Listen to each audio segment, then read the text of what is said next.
Have you ever felt like you're just spinning your wheels? You study for hours and hours, but nothing really seems to stick?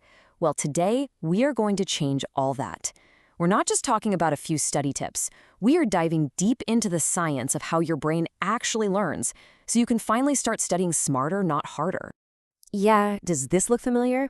I think we've all been there. That feeling of just drowning in a sea of textbooks, lecture notes, deadlines, and the anxiety just keeps piling up.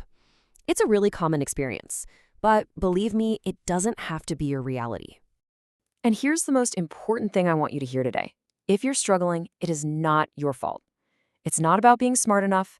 See, we're taught what to learn our entire lives, but almost no one ever teaches us how our brains are actually designed to absorb and retain information. And let's be honest, in this crazy, fast-changing world, knowing how to learn is the ultimate superpower. And that is the best part of this whole thing.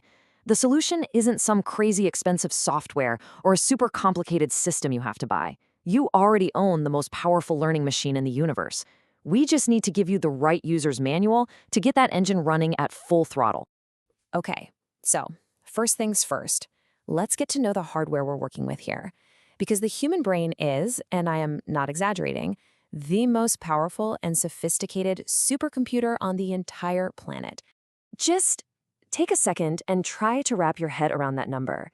In the higher part of your brain, the cortex, you have over 100 billion active brain cells called neurons. To put that in perspective, a single one of those neurons is more powerful than most computers on Earth, and you have 100 billion of them. But, the number of neurons isn't even the whole story. Not even close. The real magic, the secret to intelligence, is in the connections. Each one of those billions of neurons can branch out and form up to 20,000 connections with its neighbors. It's like a massive, endless, interconnected web of information. So get this, you have the same basic hardware as Albert Einstein or Leonardo da Vinci. The difference between an average mind and a genius mind isn't the number of cells, it's the number and richness of the connections between them. This is incredible news because it proves that genius isn't something you're just born with. It's something you literally build by challenging your mind to create new pathways. Thomas Edison absolutely nailed it with this quote, right? Building a more powerful brain is an active process. It takes work, it takes effort, that's the perspiration, but it's work that absolutely anyone can do. So if we want to start building those connections, where do we begin? Well, we start by creating the perfect environment. Now, before we get to all the fancy, high-level techniques, we've got to get the fundamentals right. I mean, you wouldn't try to build a skyscraper on a shaky foundation, would you? The same goes for learning. You can't learn effectively in a chaotic environment. Okay, some of this might seem super obvious, but trust me, these things are critically important. Having a dedicated space, free from distractions, and yes, that means your phone, is non-negotiable. A good chair that stops your back from hurting, which stops physical pain from becoming a mental distraction. And that point about air is fascinating, isn't it? Your brain is an oxygen hog. It uses 1/5 of all the oxygen you breathe in. So do it a favor, open a window and give it the fuel it needs. All right, so our physical space is primed. Now let's talk about our mental space.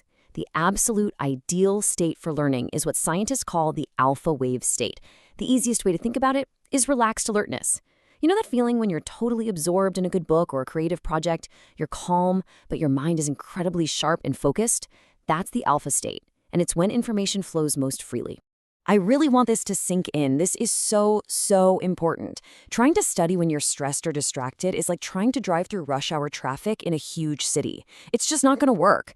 Your brain is stuck in what they call beta waves.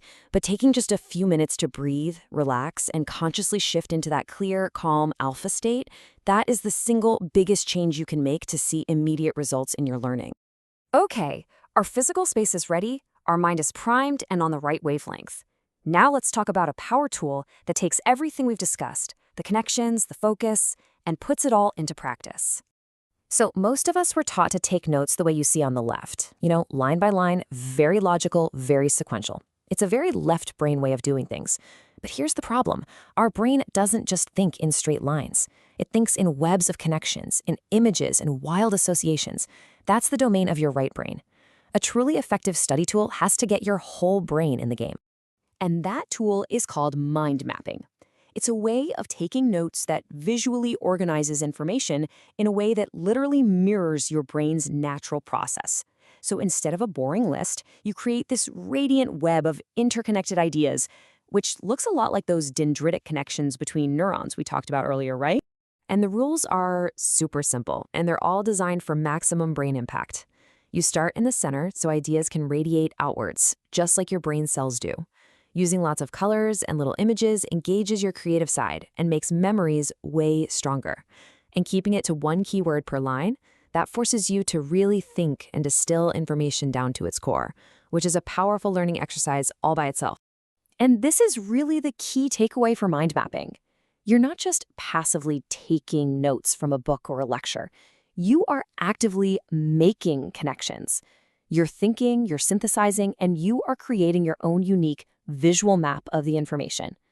The very act of building the mind map is where the deepest, most powerful learning actually happens. So, we've talked about the incredible power of your brain, and we've covered a powerful tool to put it to work. But honestly, none of that matters without the right mindset. This is the final and probably the most important piece of the whole puzzle. This quote from George Bernard Shaw just gets right to the heart of it all. You can have the best teachers, the best books, the best tools in the world, but real, true progress only begins the moment you decide to take 100% responsibility for your own learning. No more excuses. It's your education. It's your future. You're in the driver's seat. And once you take that responsibility, you can start looking at mistakes in a whole new light. Stop being afraid of them. Every single error is just data. It's your brain giving you feedback, showing you what doesn't work so you can get closer to what does. The author James Joyce said it perfectly. Mistakes are the portals of discovery. So there you have it. The engine is that incredible supercomputer sitting right between your ears. The tools are the techniques, like mind mapping, that work with your brain's natural design, not against it. You officially have the blueprint. The only question left is, what masterpiece are you going to build with it?